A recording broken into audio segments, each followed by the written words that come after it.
4 innings 178 run, সর্বোচ্চ 69, batting গড় 44, strike rate 128, দুটো 50, 8টা 4, 12টা ছক্কা এবারের এশিয়া কাপে সাইফ হাসানের ব্যাটে। আমি আপনাকে একটা প্রশ্ন করি যে এই এশিয়া কাপে বাংলাদেশের সবচেয়ে বড় প্রাপ্তি কি? আপনি নিশ্চয়ই বলতেই যাইবেন একজন সাইফ হাসান। টপ অর্ডারে বাংলাদেশে এমন ব্যাটার দরকার যিনি শুরু থেকেই অ্যাটাকিং ক্রিকেট খেলতে পারেন, বিশেষ করে ছক্কা মারতে পারেন। এই এশিয়া কাপে বাংলাদেশের ব্যাটিংয়ের একদমই প্রাপ্তি নেই, বিশেষ করে মিডল অর্ডার যেভাবে ভুগিয়েছে বাংলাদেশকে, যে ভোগাটার ফলে কিন্তু বাংলাদেশ ফাইনাল খেলতে পারেনি। ইন্ডিয়ার সঙ্গে আর পাকিস্তানের সঙ্গে বাংলাদেশের ব্যাটিং ব্যর্থতায় বাংলাদেশ দল হেরেছে। তবে এই যে একজন টেস্ট ওপেনার থেকে যেভাবে টি-20 ক্রিকেটের ব্যাটার হয়ে উঠলেন সাইফ, তার জন্য অবশ্যই তাকে একটা বড় সড়ো ক্রেডিট আপনাকে দিতেই হবে। সাইফের এই বদলের জন্য ক্রেডিটটা কিন্তু তিনিই পাবেন।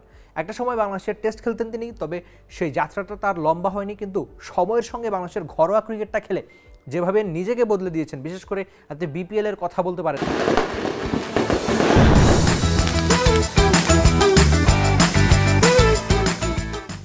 রংপুর রাইডার্সে অ্যালেক্স হেলসের মতো ব্যাটারদের সঙ্গে খেলে, কিংবা নিজের চেষ্টায় নিজের নাম কামিয়ে পরে গ্লোবাল সুপার লিগে দারুণ খেলে, কিংবা অস্ট্রেলিয়ায় টপ অ্যান্ড টি-20 যে টুর্নামেন্টে খেলেছিল বাংলাদেশ, সেখানেও কিন্তু সাইফ হাসান বেশ ভালো পারফরমেন্স করেছিলেন। বিশেষ করে এই এশিয়া কাপে তার ছক্কাগুলো নিয়ে আপনাকে ভাবাবে নতুন করে।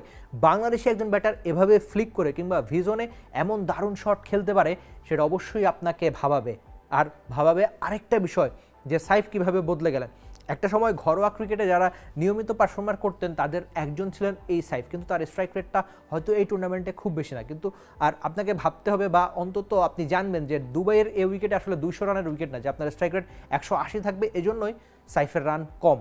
এখন পর্যন্ত টি-20 ক্রিকেটে বাংলাদেশের কোনো ব্যাটার টানা 3টা 50 করতে পারেননি, না সাইফ হাসানও পারেননি, তবে টানা 250 অন্তত তার জন্য স্বস্তির ছিল। ওই যে ব্যাটিং ডিপার্টমেন্টে কারো একজনের পারফরমেন্স না করার এমন একটা এশিয়া কাপে অন্তত সাইফ হাসানই তাই প্রাপ্তির। বিশেষ করে তার ছক্কায় যেভাবে অপোনেন্ট তাকে প্রশংসা করেছে, বা কমেন্ট্রি বক্স থেকে বারবার আসা যে রবি শাস্ত্রীর মতো কমেন্ট্রি বারবার বলেছিলেন যে সাইফের মতো একজন ব্যাটার সিরিয়াস হিটার, দারুণ ক্রিকেটটা তিনি খেলতে পারেন। অন্তত তার এই চেষ্টা বা এই এশিয়া কাপে যেভাবে তিনি নিজেকে বদলে দিয়েছেন, ছক্কাগুলো দেখে আপনাকে অবশ্যই সেটা মানতে হবে।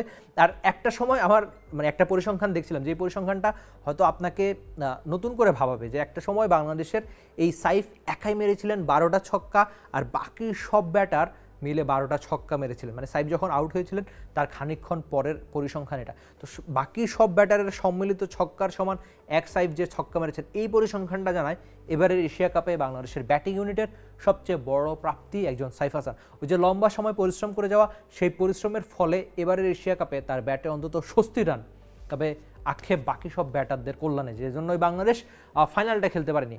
আর আপনার মতে এই এশিয়া কাপে ব্যাটিং ডিপার্টমেন্টে বাংলাদেশের সবচেয়ে বড় পাওয়া কি একজন সাইফ হাসান না তার ছক্কাগুলো, কিংবা তার এই এশিয়া কাপের জার্নি আপনি নিজে কেমন এনজয় করেছেন সেসব মন্তব্য আপনি জানিয়ে দেবেন টি স্পোর্টসের কমেন্ট সেকশনের সঙ্গে আরেকটা ব্যাপারও আপনি জানাতে ভুলবেন না, বাকি ব্যাটারদের আক্ষেপের ব্যর্থতা বা ওই ব্যাটিংটা আপনার কেমন লেগেছে সেসব মন্তব্য আপনি জানিয়ে দেবেন টি স্পোর্টসের কমেন্ট সেকশনে। For more updates, subscribe to our YouTube channel and click on the bell icon. Follow us on Facebook and Instagram. Download T-Sports app to enjoy exciting games and highlights. Visit tsports.com.